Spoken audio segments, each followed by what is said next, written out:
Well, hello friends and welcome to Unova. Today I want to attempt a hardcore Nuzlocke of Pokemon Black 2 using only electric type Pokemon. The electric type is pretty fun to play with, they're very fast and they do hit very hard. There are some Pokemon that do outspeed, and there of course are Pokemon that resist electric type attacks, and there are Pokemon of course that are immune. So when we run into those types of battles, we're going to have to really put on our thinking cap because the one thing that electric types lack is type coverage. This is going to spell an interesting run, and I did want to do this run in Black 2 to guarantee the Magnemite encounter. I know that in Pokemon White 2, in the Verbank complex, we can get our hands on a Lekid. I could lessen my rule set and get a dupes there, but I want to do this run legit, so this is what I've decided to do. We do have very few encounters, one of which is available to us very early game, so let's get started.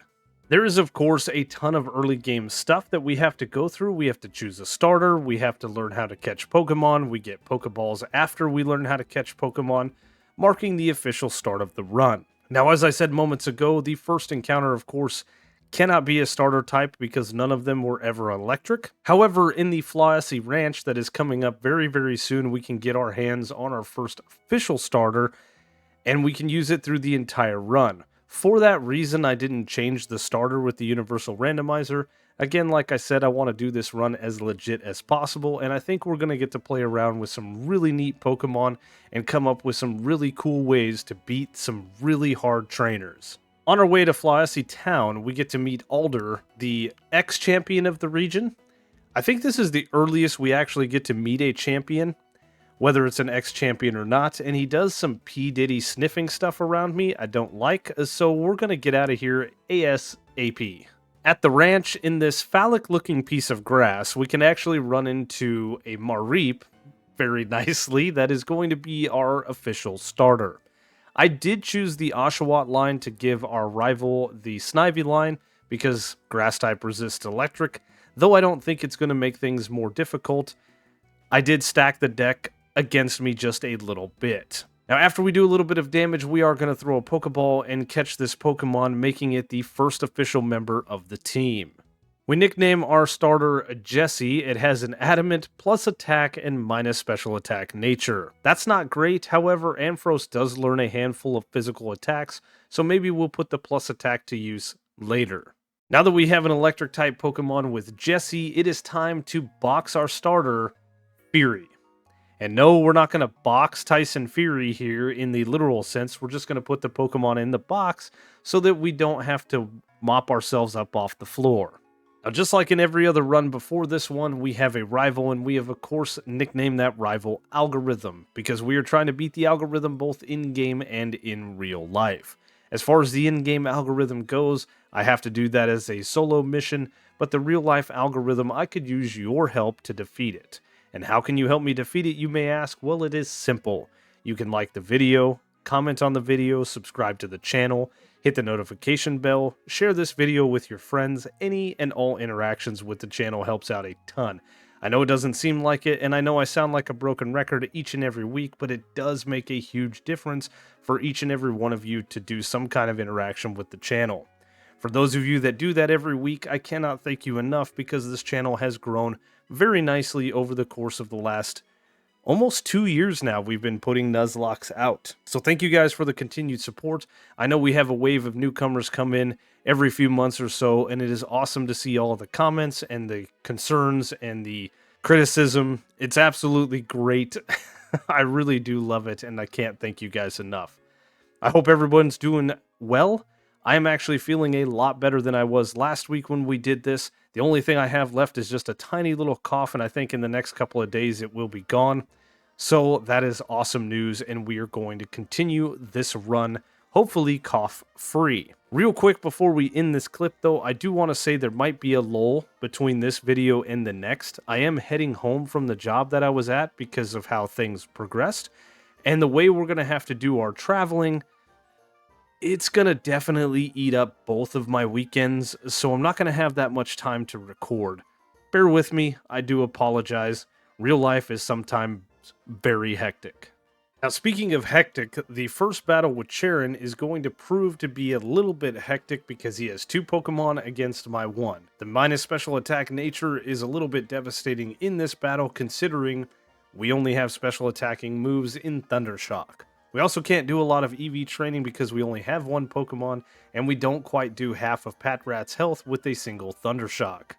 I'm hoping for a static proc, so I'm not going to go for Thunder Wave as I go for a Tackle to hopefully not put the Patrat into healing range.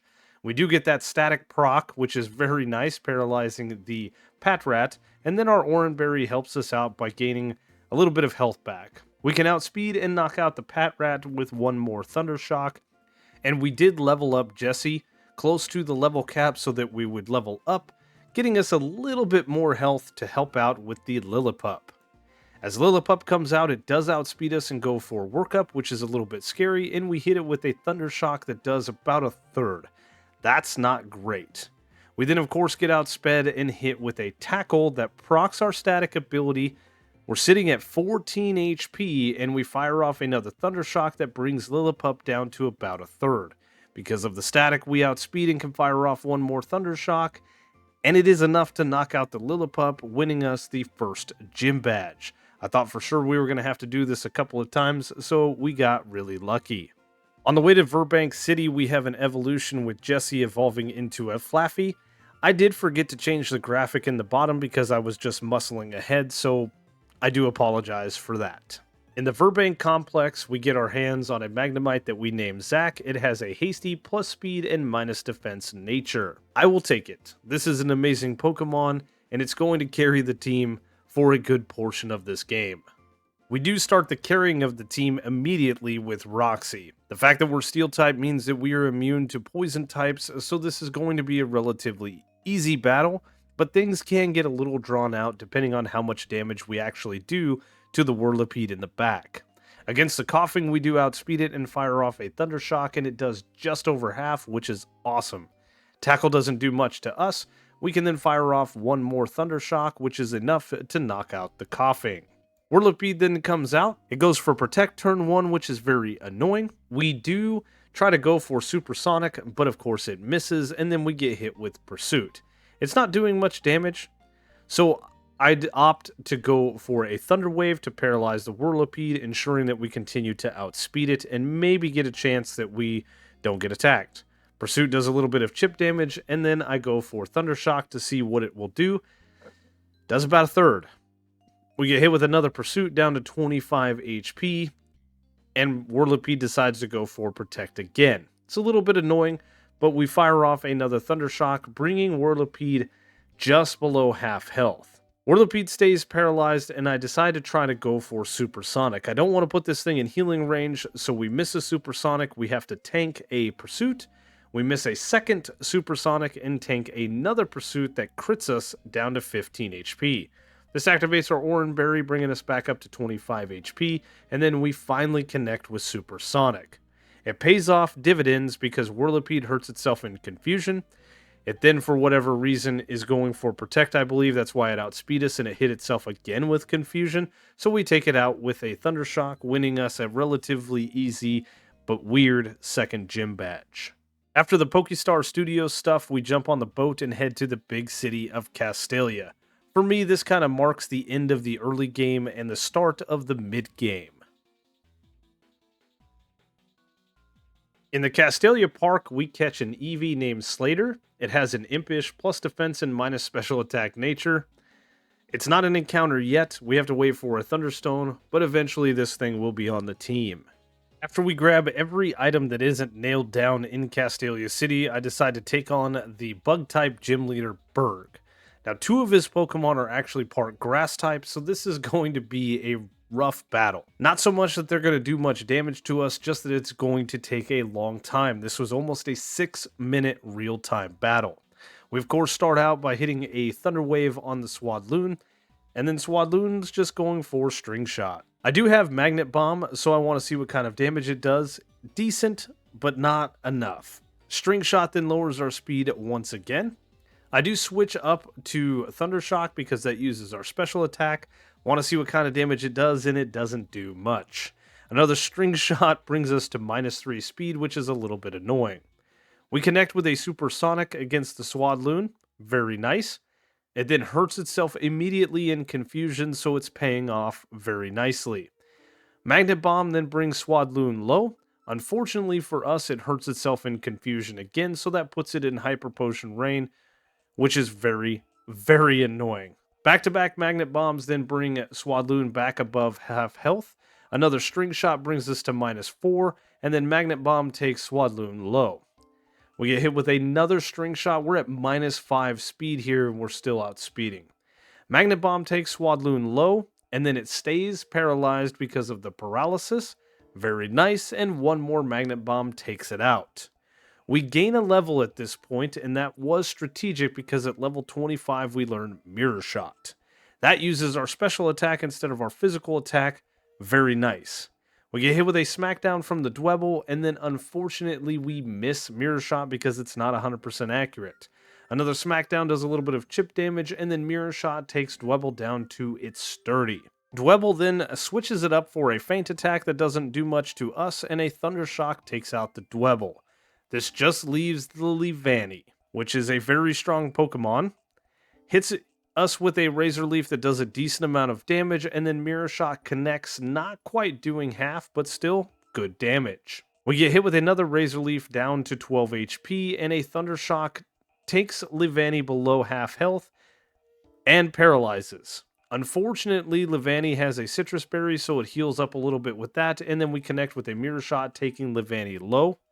Another Razor Leaf leaves us on 3 HP. It was very dangerous to stay in, but I had to do what I had to do. We swap in Jesse. Leavanny stays paralyzed because of paralysis, and then I go for Charge. Leavanny stays paralyzed again, and we fire off a boosted Thunder Shock that leaves Leavanny on a sliver. A String Shot to lower our speed is a little too late, as another Thunder Shock finishes off the Leavanny, and that was a very annoying battle.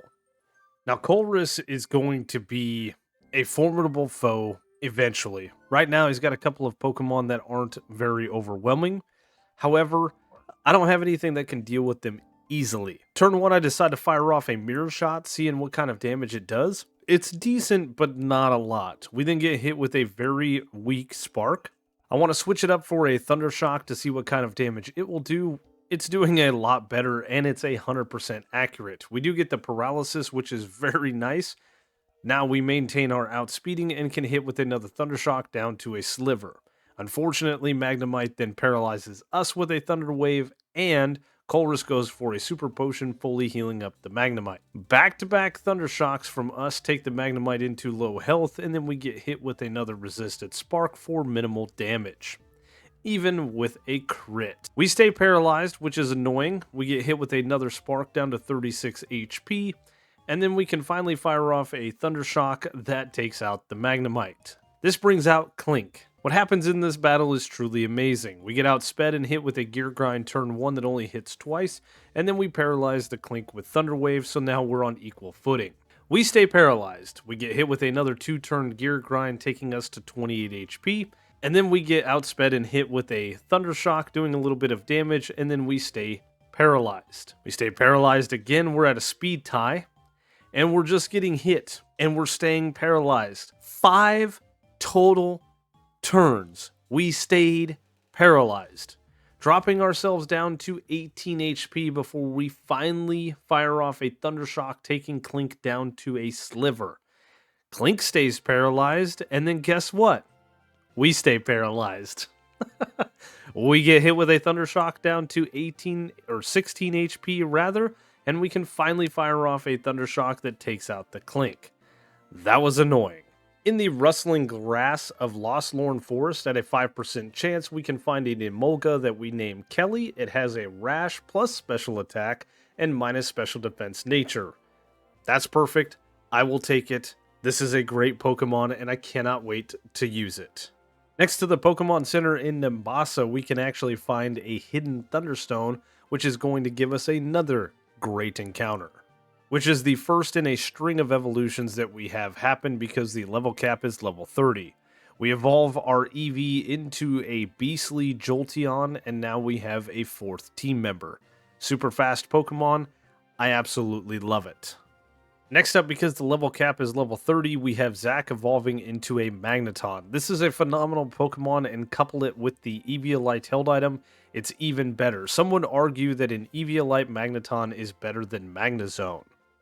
And last but not least is Jessie evolving from a Flaffy into an Ampharos. This is where I realized my mistake with the graphic in the bottom, so we do change it mid-evolution here from a Mareep to Flaffy, and we'll change it to an Ampharos momentarily. Our rival electric type trainer, Elisa, is going to provide a little bit of a challenge for our team. She doesn't have the double Emolgas going for Volt Switch. This time she just has one Emolga. We lead Jessie because of its newly found evolution, and I want to see what it can do in this battle. Emolga goes for a quick attack turn 1, proccing our static ability, which is absolutely amazing. We then fire off a Thunder Punch against the lead Emolga that actually does a decent amount of damage, well over half. We heal up a little bit with leftovers, and Elisa decides to preemptively switch out from Emolga into Zebstrika. Because we're attacking with an electric type move, this boosts its speed with Motor Drive. A little bit annoying. Glad she could read that. A Flame Charge is a little bit scary, but after seeing the damage it does, it's not as scary. We then fire off a Confuse Ray against the Zebstrika, which pays off immediately because it hurts itself in confusion. A Rock Smash does a little bit of damage to the Zebstrika and lowers its defense, which is really nice. Zebstrika then breaks through confusion to hit us with a quick attack, proccing our static ability, paralyzing it. Rock Smash does quite a bit of damage this time to Zebstrika and gets another defense drop, which is absolutely amazing. The Citrus restore on the Zebstrika is a little bit concerning, but we are keeping healthy with leftovers on Jessie. A critical hit from Rock Smash the next turn knocks that thing out, which is absolutely amazing, and then Flaffy comes out. We fire off a Confuse Ray against it. It breaks through to still hit us with a Thunder Wave, which is annoying because now we're outsped. We fully heal up from leftovers at this point, and I decide to swap out. Jessie's put up a pretty good fight, but it's time to bring in Slater. Flaffy goes for takedown and misses, and now we can outspeed going for Dig. Unfortunately, Dig isn't enough to one-shot the Flaffy, taking it into low red health. Thunder Wave doesn't affect us because of our Volt Absorb, and then Elisa opts to go for a Hyper Potion, fully healing up the Flaffy. Another round of Dig takes Flaffy into low yellow health, but we also proc its static ability, paralyzing us. Takedown recoil damage then puts it into red health. We get outsped and hit with another takedown that brings us to 50 HP before a bite finishes off the Flaffy. Emolga is last out for Elisa.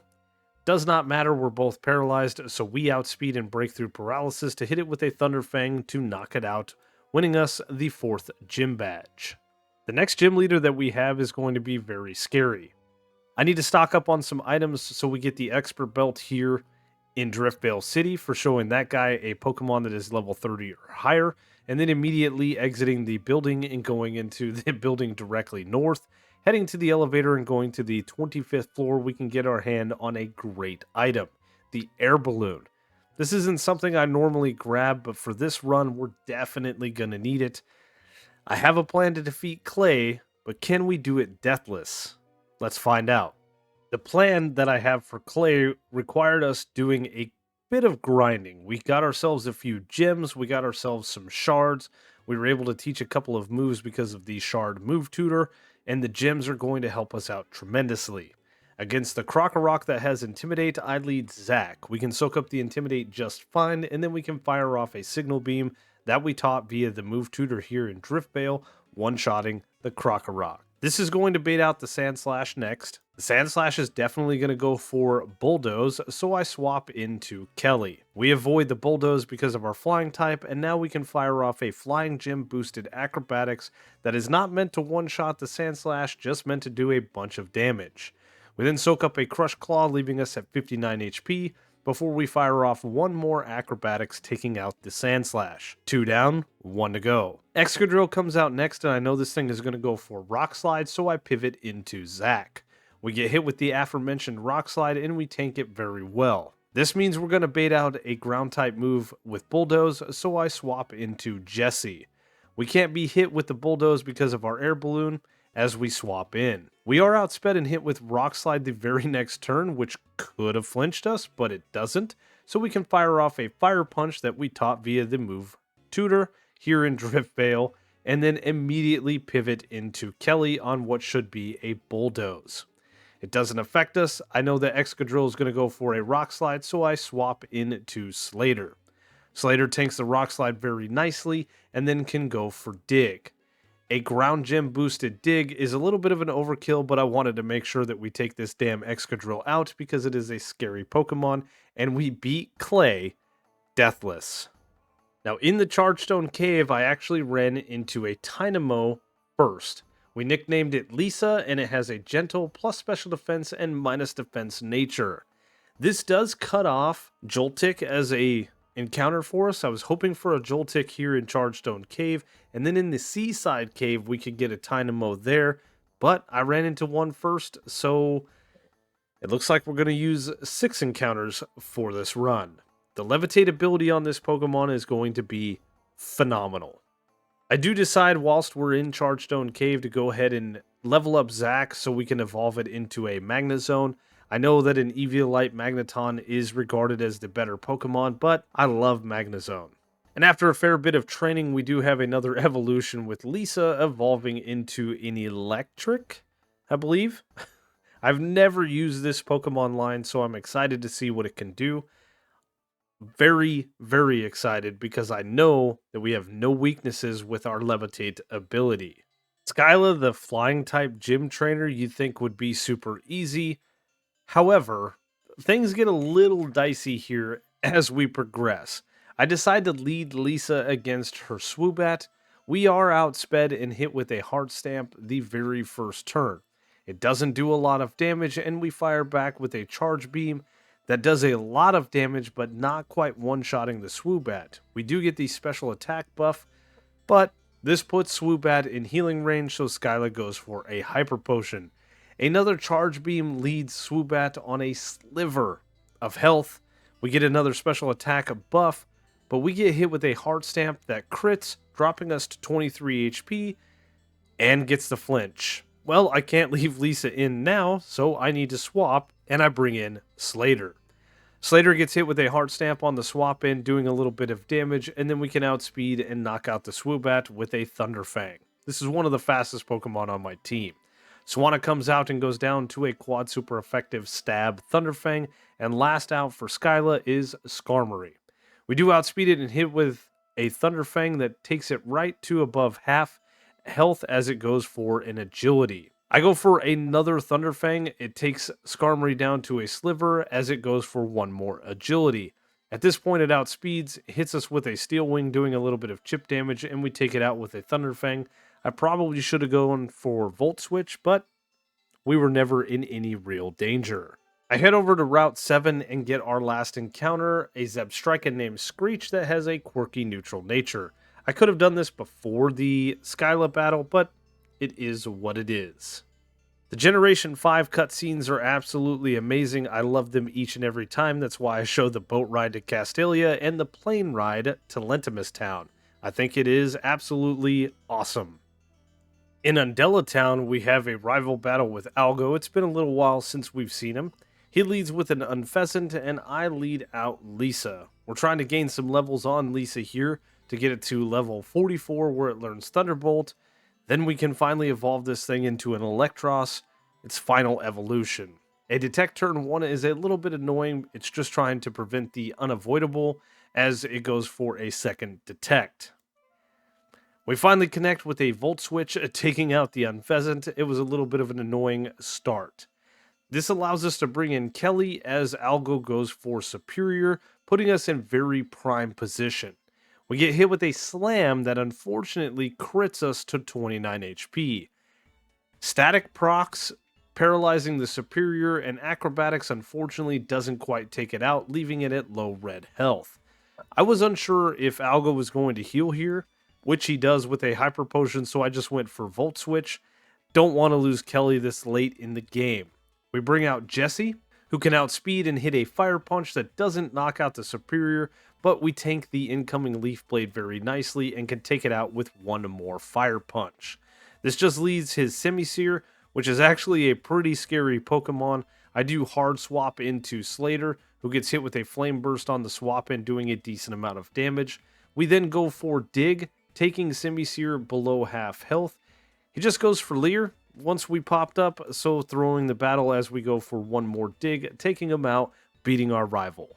And with Electric at level 44 learning Thunderbolt, we can finally feed this thing a Thunderstone and evolve it into a beastly Electros, and that is the entire team 100% evolved, ready to take on the late game, which in my opinion starts with taking on Drayden.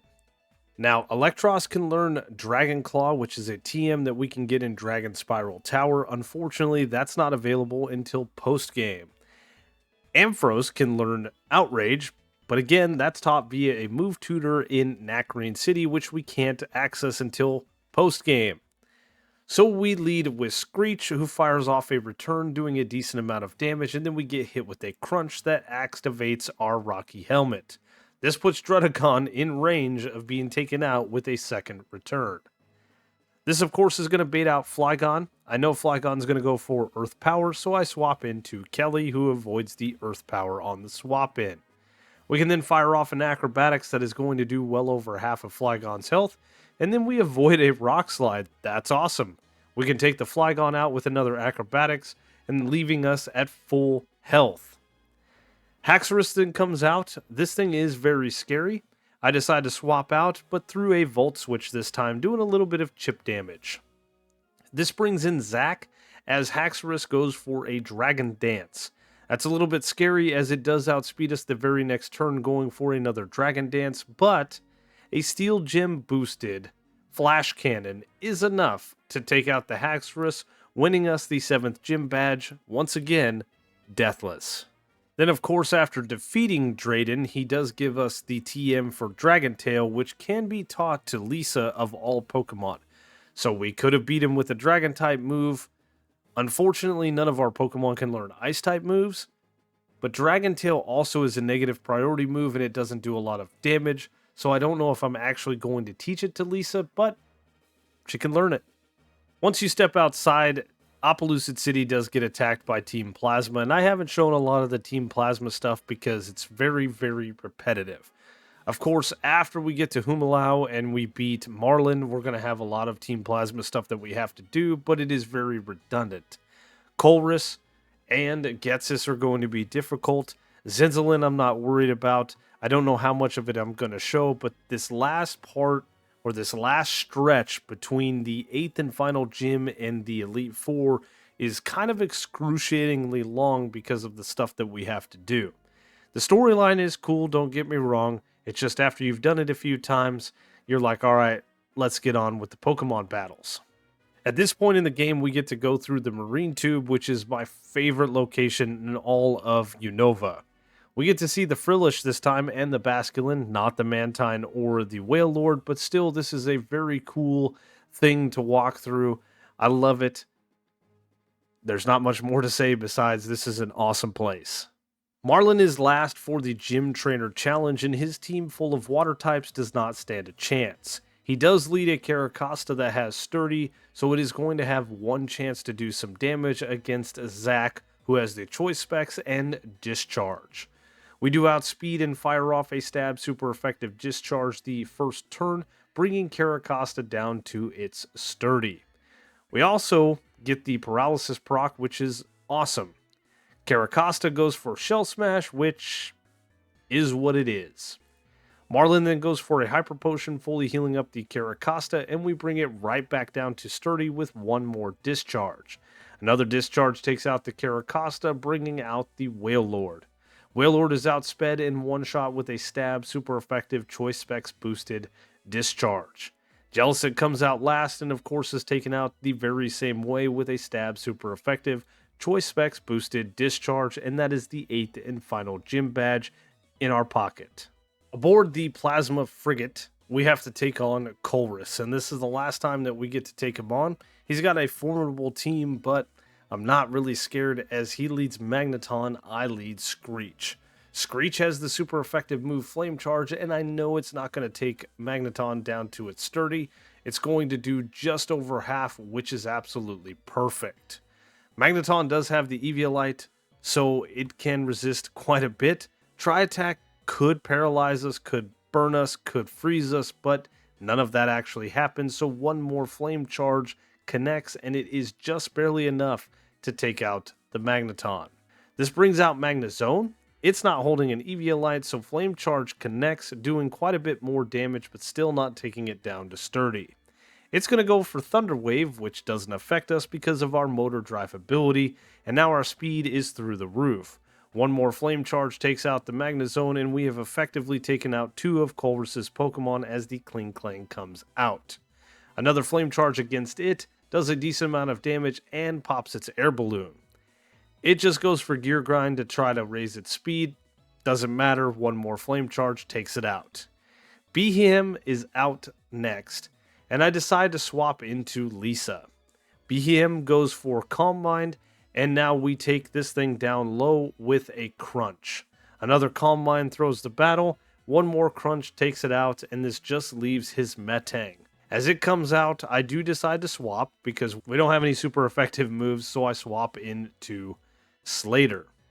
Metang hits us with a Zen Headbutt on the swap in, doing a decent little bit of damage, and then we fire off a Shadow Ball that gets a critical hit to take Metang low.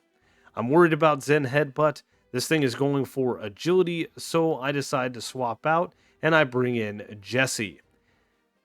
Metang goes for another agility, so we're outsped the next turn, and we're hit with a Zen Headbutt that unfortunately flinches us.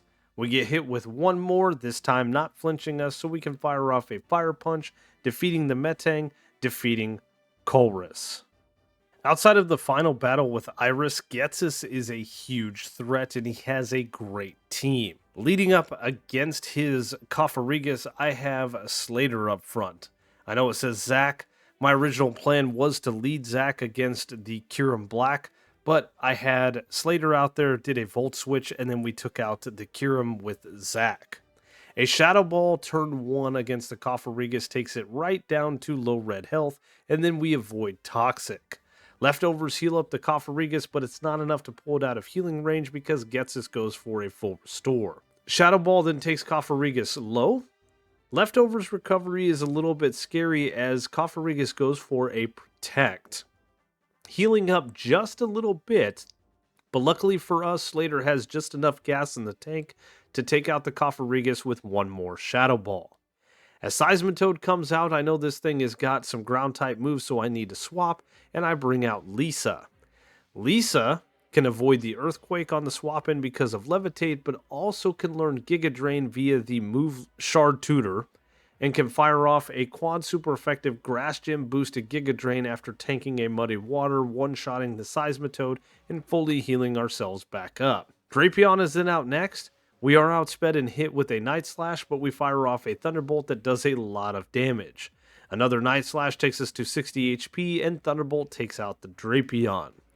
As the Hydreigon comes out, I swap into Zack. We avoid a Dragon Rush on the swap in, and then we get hit with a Dragon Rush doing a decent amount of damage. Resisted though.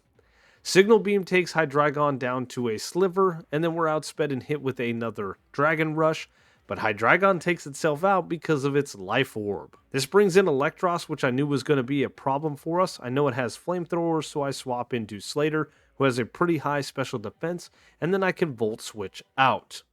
This is going to allow me to bring in Jesse on a Crunch. Unfortunately for us, Crunch does lower our defense, but it does proc our static ability. So I know we can't be taken out unless it's a nice high roll from a critical hit, so I stay in and fire off a Signal Beam, taking Electros to half, and then we get hit with another Crunch down low. At this point, I swap in Slater, who tanks a Crunch very well on the swap in, and then can fire off another Volt Switch for a little bit of chip damage. This should put it just in range to bring out Kelly, that tanks a Crunch on the swap in pretty nicely, and can fire off that 110 base stab acrobatics, taking out the Electros.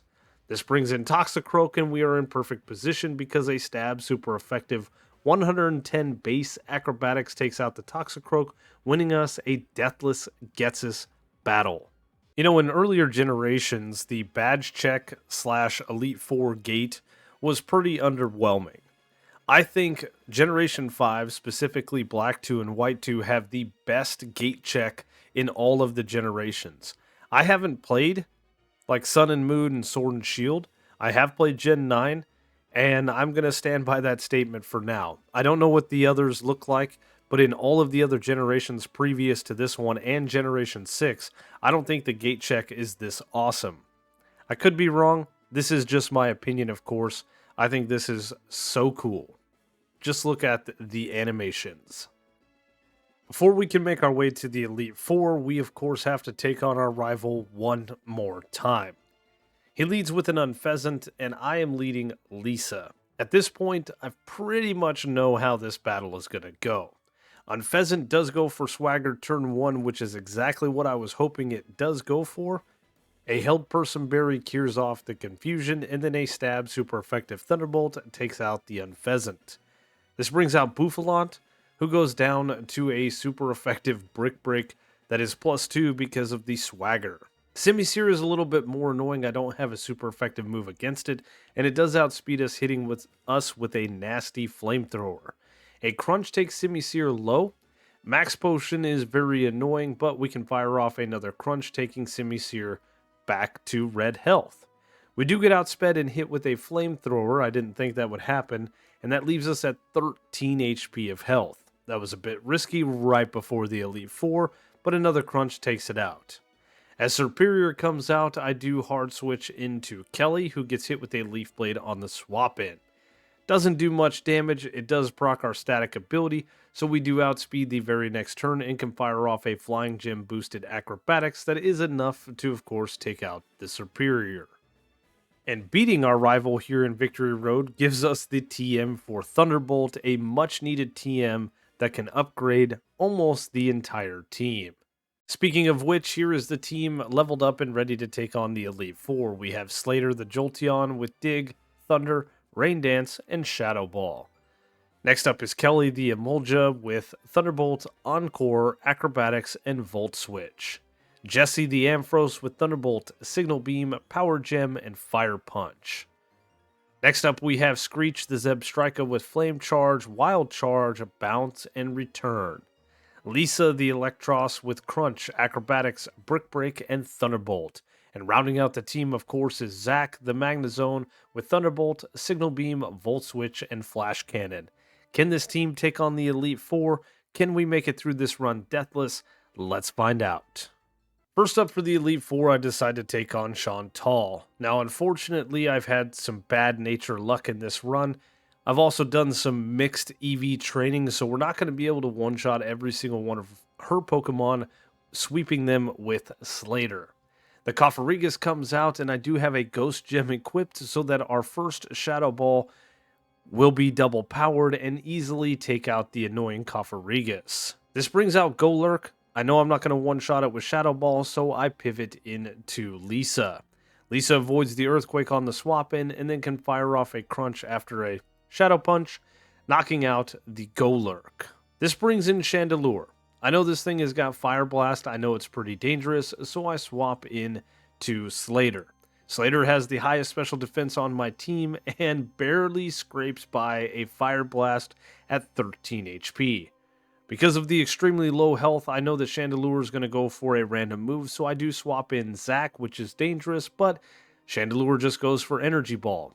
A Choice Specs boosted Stab Thunderbolt then takes out the Chandelure and puts us in prime position as the Drifblim comes out, because we can outspeed it and one-shot it with that Specs boosted Stab super effective Thunderbolt. Second up for the Elite Four, I decide to take on Grimsley and his Dark-type Pokemon. We lead Zack against his Liepard. Zack is a great Pokemon, and with the Choice Specs and our very, very high special attack, we should be able to take out at least half of his team. Now, unfortunately for us, Liepard does have the priority Fake Out, which does a little bit of chip damage and flinches us. We can then fire off a Specs boosted Signal Beam the next turn, one-shotting the Liepard.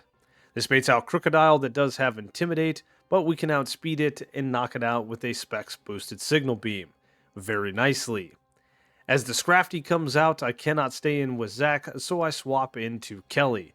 I figured we'd be baiting in a fighting type move, but instead we get hit with a Rock Tomb. That takes us down to 72 HP. It would have knocked us out if it had crit, but no matter. We fire off a Flying Gem boosted Acrobatics to take out the Scrafty. As his Bisharp comes out, I hard switch into Lisa. Lisa tanks a Night Slash on the swap in. We can survive another one if it doesn't crit, which it doesn't, leaving us at 13 HP, and we can fire off a quad super effective Brick Break that does get a crit, but the crit did not matter, knocking out the Bisharp. I decided to take on Caitlyn third. I'm just doing these in order from left to right. Her Psychic type team shouldn't be that scary against my team, however the Musharna can be annoying with Yawn. Turn 1 I decide to go for a Thunderbolt, doing a decent amount of damage to Musharna, and then it sets up its defense with Reflect. That's annoying. I know this thing is going to go for Yawn, so I preemptively go ahead and swap out, and I bring in Zack, who gets tagged with the aforementioned Yawn. I go ahead and swap back into Lisa, who gets tagged with a Yawn on the swap in. Okay. We bring in Slater. Slater gets tagged with a Yawn on the swap in. I bring Lisa back in because at this point, the Reflect should go down after we get tagged with Yawn, and it does, so we can fire off a Crunch, taking out the Musharna. We do fall asleep at the end of the turn as the Reuniclus comes in. That's a little bit annoying, but I swap into Slater, who gets hit with a Psychic. We can then fire off a Shadow Ball. It does a lot of damage to the Reuniclus, but Psychic takes us all the way to 16 HP. Things are a little bit dicey, but I stay in and go for another Shadow Ball, knocking out the Reuniclus. Sigilyph then comes out, and we swap into Kelly. We get hit with a Shadow Ball on the swap in to 24 HP. Again, risky. A Volt Switch is enough to take out the Sigilyph, and we can swap out as the Gothitelle comes out. We have Zack come in. A Choice Specs boosted Thunderbolt takes Gothitelle down to a sliver. Citrus Berry pulls it just out of healing range as we get hit with a resisted Psychic, so we can fire off one more Thunderbolt, taking out the Gothitelle and winning us the third Elite Four battle. Last up for the Elite Four is Marshall, and Marshall has proven to be difficult in most of my runs. However, I have a plan going into this run that should make this battle very, very easy. We of course lead Kelly against the throw, and we have Acrobatics and the Flying Gem, which is going to be enough from the stab super effective Acrobatics to one-shot the throw. This brings in Conkeldurr second, so I go ahead and Volt Switch out, doing a little bit of chip damage as we bring in Zack. Zack gets hit with a Stone Edge on the swap in, which is what I figured, doing a little bit of damage because we resist it. At this point, we can fire off a Specs boosted Stab Thunderbolt, taking out the Conkeldurr. This brings out Mienshao. I still have the Choice Spec equipped, so I just go for Thunderbolt, and it is enough to one-shot the Mienshao. Sock then comes out, and I hard switch into Kelly, who gets hit with a Brick Break on the swap in that we resist very nicely, and it procs our static ability. We then fire off a Volt Switch that doesn't quite do half, but it does break Sock sturdy, and now we can bring in Lisa. Lisa gets hit with a Rock Slide on the swap in, which is perfectly fine, dropping us to 116 HP, and then we can fire off an Acrobatics, outspeeding the Sock, taking it out from there, winning a fairly easy battle with Marshall. Champion Iris has a pretty stacked team. I know that Zack cannot take out her lead Hydreigon, but I've gone ahead and swapped around the items, and we're going to see what we can do against her team. Hopefully we can make it through this one. Zack leads out, and as I said before, I took off the Choice Specs because I don't want to lock myself into a move, but I do want to fire off a nasty, super effective Signal Beam that is going to do over half of Hydreigon's health. This means we have to tank a non-stab Flamethrower, which we do on 57 HP. Critical hit would have taken us out, but it is okay. Leftovers heal up just a little bit, and then we can fire off another Signal Beam, taking out the Hydreigon. This baits in the Aggron next, so I go for Volt Switch, swapping out, doing a lot of damage to the Aggron, and bringing Kelly in. Kelly avoids the Earthquake on the swap in, and then can hit a Volt Switch to take out the Aggron, swapping us out at the end of the turn as well. This brings in Lisa as Iris sends out her Haxorus. It goes for Dragon Dance, and we go for Dragon Tail, doing well over half of its health, and swapping in Lapras. I know that I can't stay in with Lisa, so I go ahead and swap in Screech, who tanks an Ice Beam on the swap in at 70 HP, and then I fire off a Wild Charge that doesn't quite KO the Lapras. I thought it would. This means a follow-up Surf takes out Screech, and that is the first death of the run. I can then bring Zac out, as Iris goes for a full restore, and we can fire off a Volt Switch, swapping into Kelly, firing off another Volt Switch, taking out the Lapras without losing a tick of health. Swapping in Lisa as the Haxorus comes out once again. Haxorus then goes for X-Scissor, doing a little bit of damage to us, and Dragon Tail takes out the Haxorus.